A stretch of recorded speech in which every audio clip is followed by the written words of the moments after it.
Hello learners, मैं आपका अपना doctor Ram Shukla. I hope जो मैं होम्योपैथी मेडिसिन के माइंड के ऊपर वीडियोस बनाता हूँ वो आप सब देख रहे हैं। यदि आपने अभी तक वो नहीं देखी हैं तो आप वो जाकर देख सकते हैं ये वाली वीडियो कंप्लीट होने के बाद। आज हम जिस होम्योपैथी मेडिसिन के माइंड के बारे में जानेंगे वो है इग्निशिया। इग्निशिया के बारे में आप सब पहले से ही बहुत अच्छे से जानते हुए आए हैं। आज हम बस उसे ही काफ़ी और ज़्यादा डिटेल में जानने की कोशिश करेंगे कि उसके अंदर कोई भी चीज़ या फिर कोई भी इमोशन हमें देखने को मिलता है तो उसके पीछे का क्या रीज़न होता है जिसकी वजह से उसके अंदर हमें इतने ज़्यादा इमोशन देखने को मिलते हैं। इग्निशिया को यदि हम एक शब्द में समझें तो हम इसको बोल सकते हैं emotional roller coaster. Roller coaster आप सभी जानते हैं रोलर कोस्टर कैसा होता है कि वो कोई भी सीधा नहीं होता, वो बिल्कुल आड़ा तिरछा आपको इधर उधर घुमाने वाला होता है। वैसे ही इग्निशिया के भी इमोशंस होते हैं। वो कभी आपको खुश दिखाई देने लगती है, कभी आपको दुखी दिखाई देने लगती है, कभी आपको सबसे बात करती हुई दिखाई देगी, कभी बिल्कुल ही चुप आपको दिखाई देगी। तो इग्निशिया में भी जो उसके इमोशंस होते हैं वो ये रोलर कोस्टर के समान ही हमें देखने को मिलते हैं।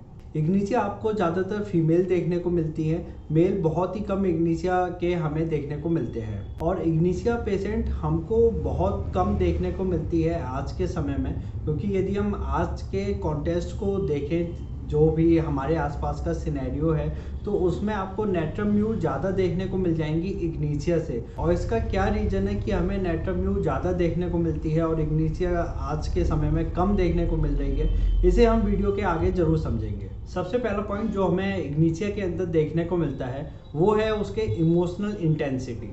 इग्निशिया के इमोशन की जो इंटेंसिटी होती है वो जितने भी कॉन्स्टिट्यूशनल टाइप मेडिसिन है सब में सबसे ज़्यादा होती है। इग्निशिया के जो भी इमोशन होते हैं, चाहे वो उसका एंगर हो गया, उसकी सैडनेस हो गई, उसका जॉयफुल नेचर हो गया, जो भी इमोशन उसके अंदर आ रहे हैं, चाहे वो सेक्सुअल ही इमोशन क्यों ना हो, इग्निशिया के अंदर आने वाले जितने भी इमोशन हैं इग्निशिया उन सबको बहुत ही अच्छे से फील करती है और बहुत ही अच्छे से उनको वो एक्सप्रेस भी करती है।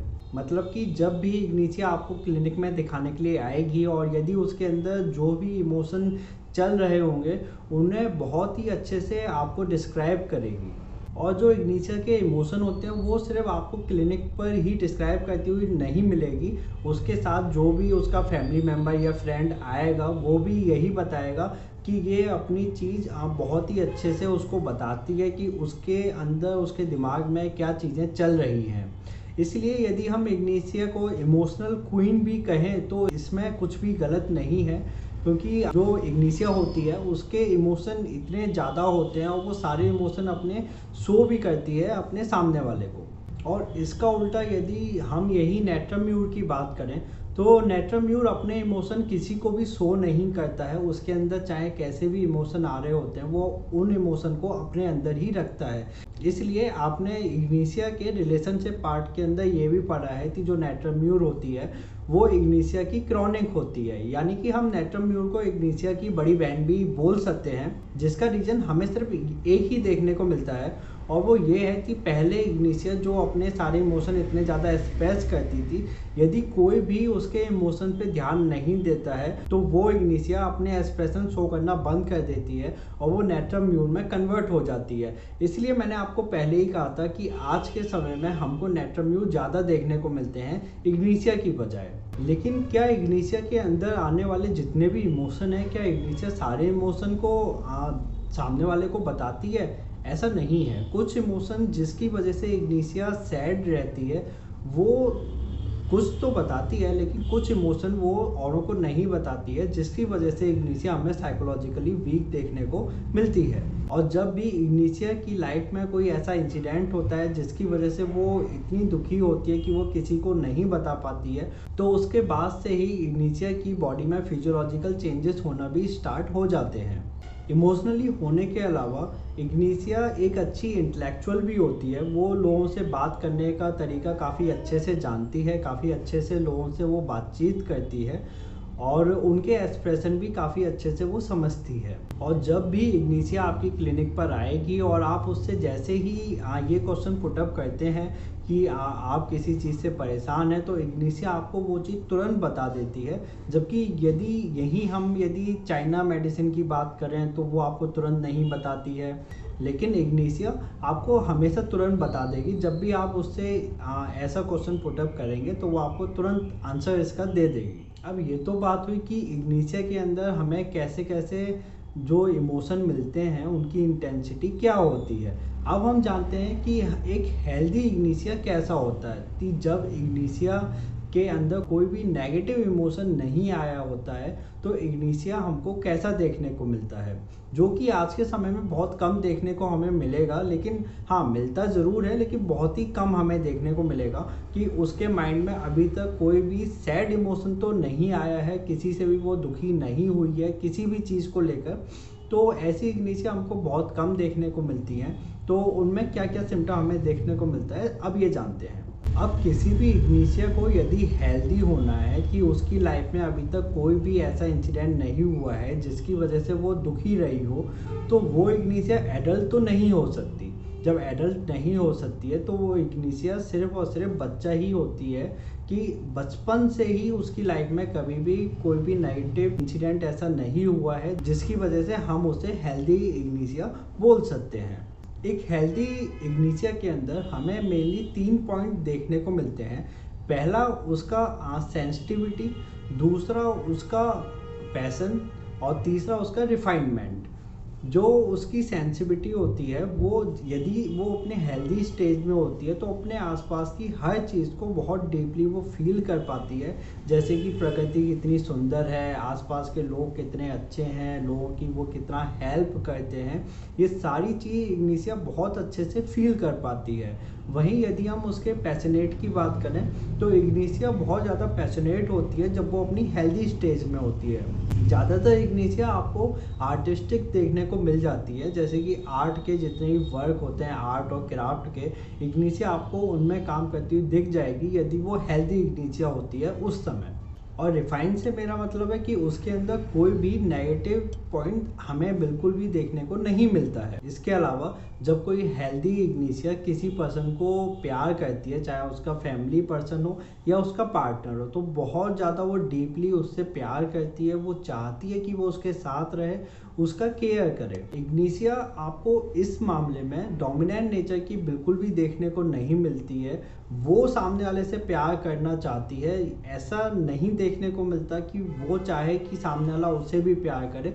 वो सामने वाले को बस प्यार करना चाहती है, उसे मतलब नहीं होता है कि सामने वाला उसको प्यार कर भी रहा है या नहीं। और यही इग्निशिया को जब बार बार सामने से प्यार नहीं मिलता है, वो सामने वाले के लिए चीज़ें करी जा रही है और सामने वाले से उसे प्यार नहीं मिलता है, तो यही इग्निशिया कन्वर्ट होकर नेट्रम्यून में बदल जाती है। इसके अलावा यदि दूसरे उससे प्यार करते हैं या उसके लिए कुछ कहते हैं तो इग्निशिया इस चीज़ को बहुत ज़्यादा मानती है और वो उनको अपना ही समझती है। इन सब चीज़ों से हमें यही समझ में आता है कि जो इग्निशिया होती है वो कोई भी चीज़ को बहुत ही ज़्यादा गहराई से सोचती है। यदि वो सामने वाले को प्यार करती है तो बहुत ही ज़्यादा गहराई से करती है। यदि सामने वाला उसको अपना प्यार दिखाता है तो उस चीज़ को भी बहुत ज़्यादा गहराई से वो उस चीज़ को समझती है। और जिनको वो प्यार करती है उनको वो अपनी सारी बातें बता देती है जो भी उसके अंदर चल रहा होता है। अब यही इग्निशिया बच्चा जो एक हेल्दी इग्निशिया है, अब ये बड़ा हो जाता है, अपने एडल्टहुड के अंदर आ जाता है, तब भी ये एक हेल्दी इग्निशिया रहेगा।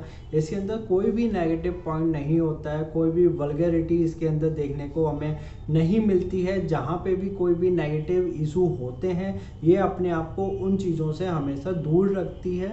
वहीं यदि हम चाइना और साइलेशिया की बात करें तो वो किसी अनजान को अपनी चीज़ें नहीं बताते हैं तब तक जब तक उन्हें ये ना लगने लगे कि सामने वाला पर्सन सेंसिटिव है, या फिर वो भले ही कम सेंसिटिव हो लेकिन जो वो चीज़ कहेंगे उस चीज़ को वो समझने वाला इतना समझदार हो, तभी चाइना और साइलेशिया अपनी चीज़ किसी को बताती हैं। इसके अलावा इग्निशिया बहुत ज़्यादा सेंसिटिव होती है अपने लव वंस के लिए, जो भी उसके नियरेस्ट होते हैं उनके लिए इग्निशिया बहुत ज़्यादा हमें सेंसिटिव देखने को मिलती है। है। यदि उनकी लाइफ में छोटी सी कोई भी नेगेटिव पॉइंट आता है तो उसको लेकर इग्निशिया बहुत ज़्यादा वरी हो जाती है।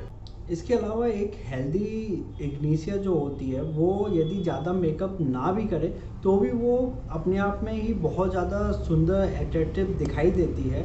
और जब ये हेल्दी इग्निशिया एक अनहेल्दी इग्निशिया बन जाती है तो उसे अपने आप को सुंदर दिखाने में कोई भी रुचि नहीं रह जाती है।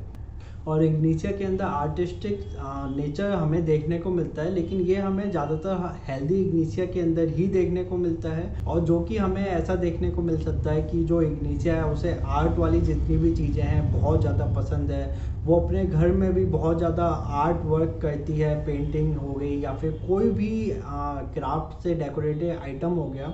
तो ये बात तो हुई एक हेल्दी इग्निशिया की कि यदि किसी इग्निशिया को उसके बचपन से ही कोई भी नेगेटिव इंसिडेंट उसके साथ नहीं होता है तो वो एक हेल्दी इग्निशिया कहलाती है। जो इग्निशिया का तीसरा पॉइंट है जो कि इग्निशिया में सबसे ज़्यादा हमें देखने को मिलता है वो है फेमिनिज्म। इग्निशिया महिलाओं के हक के लिए बहुत ज़्यादा लड़ती है, उनके बारे में पढ़ती है, उनके लिए वो क्या कर सकती है ये सब कुछ वो करने की कोशिश करती है। ये सारी चीज़ आपको इग्निशिया के अंदर देखने को मिलती है। इग्निशिया को आप यदि सबसे बड़ी फेमिनिस्ट भी कहेंगे तो इसमें कुछ भी गलत नहीं है, क्योंकि इग्निशिया महिलाओं के हक के लिए हमेशा आगे खड़ी रहती है सबसे। और इसके साथ साथ वो एक फ्री थिंकर भी होती हैं, जिसकी वजह से वो एक मल्टीटास्कर बन जाती हैं। मतलब कि यदि वो कोई काम कर रही होती हैं उसके साथ भी यदि किसी महिलाओं के लिए वो क्या कर सकती है उसके लिए अलग से स्टडी करती रहती है, और जब करने का समय आता है तो वो भी वो करके दिखाती है और अपना काम भी वो करती रहती है, क्योंकि वो पैशनेट होती है ना, तो अपना पैशन भी फॉलो करती है और महिलाओं के हक के लिए लड़ाई भी वो करती है। तो इग्निशिया के अंदर ये दोनों चीज़ हमें एक साथ देखने को मिलती हैं, इसलिए हम उसे मल्टीटास्कर भी बोल सकते हैं। तो ये है इग्निशिया के माइंड के शुरुआती 3 पॉइंट। अभी इग्निशिया कोई छोटी मेडिसिन नहीं है जिसको मैं सिर्फ इस वीडियो के अंदर कंप्लीट कर दूंगा। इग्निशिया के माइंड के और भी पॉइंट हैं जिसको हम आगे की वीडियो में कंटिन्यू करेंगे। इस वीडियो में हमने इग्निशिया के मेनली 3 पॉइंट देखे हैं, जिसमें पहला पॉइंट आता है आपका इमोशनल इंटेंसिटी। और ये हमने जाना थी जो इग्निशिया होती है उसके जितने भी इमोशन होते हैं उनकी इंटेंसिटी बहुत ज़्यादा हाई होती है और वो सभी को अपने इमोशन अच्छे से बताती है। लेकिन कुछ इमोशन उसके ऐसे होते हैं जिसकी वजह से वो दुखी होती है, वो औरों को नहीं बताती है, जिसके बाद हम उसके अंदर साइकोलॉजिकल या पैथोलॉजिकल चेंजेस देख सकते हैं। दूसरा पॉइंट जो हमने इग्निशिया के अंदर देखा वो है एक हेल्दी इग्निशिया। हेल्दी इग्निशिया हमको तभी देखने को मिल सकती है जब उसके बचपन से ही उसके साथ कोई भी नेगेटिव इंसिडेंट नहीं होता है, तभी हमें एक हेल्दी इग्निशिया देखने को मिलती है, जिसके अंदर हमें 3 मेनली पॉइंट देखने को मिलते हैं। उसकी सेंसिटिविटी, वो बहुत ज़्यादा सेंसिटिव होती है किसी भी इमोशन के लिए। दूसरा उसका जो पैशन होता है वो बहुत ज़्यादा पैशनेट होती है अपने काम को लेके। और तीसरा पॉइंट वो बहुत ज़्यादा रिफाइन होती है, उसके अंदर कोई भी वल्गैरिटी, कोई भी नेगेटिव पॉइंट हमें देखने को नहीं मिलता है। और तीसरा पॉइंट जो हमें इग्निशिया के माइंड के अंदर अभी देखा है वो है उसका फेमिनिज्म। जो उसका फेमिनिज्म होता है वो उसके मल्टीटास्कर के साथ जुड़ा होता है। वो अपना काम भी करती है, अपना पैशन भी फॉलो करती है, और महिलाओं के हक की लड़ाई वो कैसे लड़ सकती है इस पे भी वो हमेशा ध्यान रखती है। आई होप आप इग्निशिया के ये 3 पॉइंट अच्छे से समझ गए हैं। ये अभी इग्निशिया का पहला पार्ट है। अभी इग्निशिया के आगे हो सकता है 2 या 3 पार्ट और आएंगे, तो आप वीडियो को कंटिन्यू रखिएगा, कोई भी वीडियो मिस मत कीजिएगा इग्निशिया के माइंड को लेके। बाकी आप चैनल सब्सक्राइब कर लीजिए, मैं होम्योपैथी मेडिसिन के माइंड के ऊपर ऐसी वीडियोस हमेशा लाता रहूँगा। Thank you.